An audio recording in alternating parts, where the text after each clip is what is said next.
আসসালামু আলাইকুম। Welcome back to my channel MKN video থেকে আপনাদের জানাই অভিনন্দন। আপনারা সবাই কেমন আছেন? আলহামদুলিল্লাহ, আপনাদের দয়ায় আমিও ভালো আছি।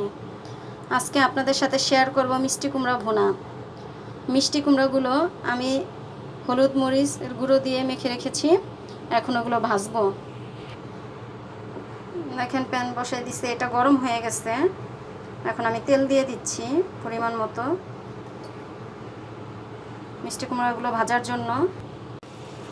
মিষ্টি কুমড়াগুলো আমি একে একে দিয়ে দিব।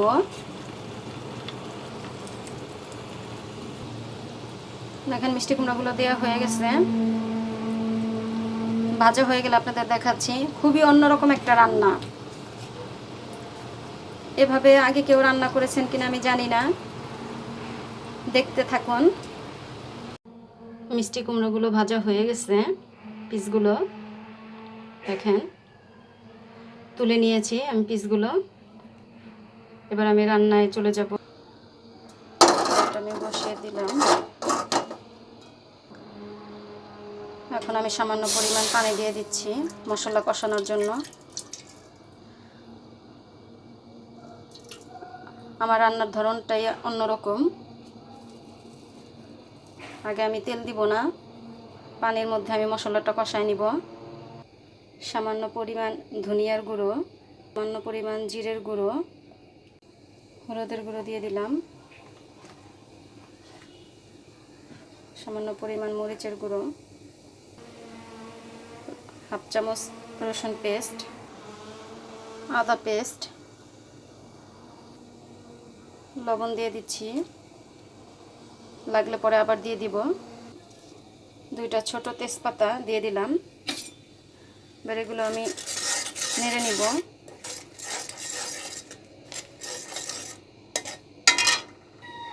এখন আমি সামান্য পরিমাণ তেল দিয়ে দিচ্ছি।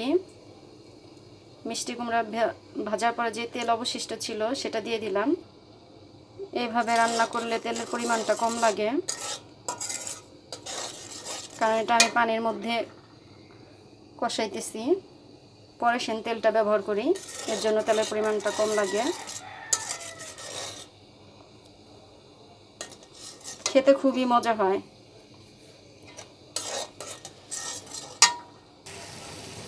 মশলাটা কষানো হয়ে গেছে আমার। আপনারা লক্ষ্য করছেন আমি কিন্তু এখানে পেঁয়াজ পেস্ট বা পেঁয়াজ কুচি কিছুই ব্যবহার করিনি। আপনাদের তো বললামই সম্পূর্ণ অন্যরকমভাবে একটা রান্না করতেছি। আমি মাঝে মাঝে এইভাবে রান্না করি, তাই আপনাদের সাথেও শেয়ার করতেছি। এখন আমি মিষ্টি কুমড়ো ভেজে রাখা পিসগুলো দিয়ে দিচ্ছি।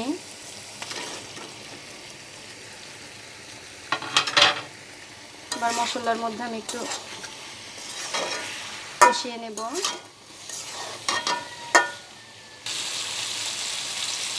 দেখেন কালারটা খুব সুন্দর হয়েছে, কষানো হয়ে গেছে। এখন আমি সামান্য পরিমাণ পানি দিয়ে দিব।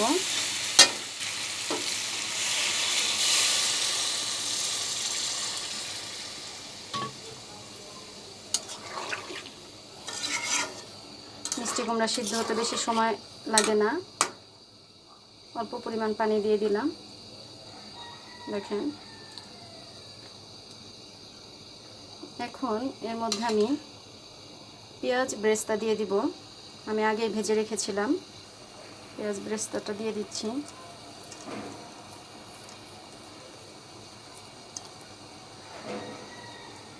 এই মিষ্টি কুমড়া ভুনাটা আপনার খুবই টেস্টি হয় এভাবে রান্না করলে।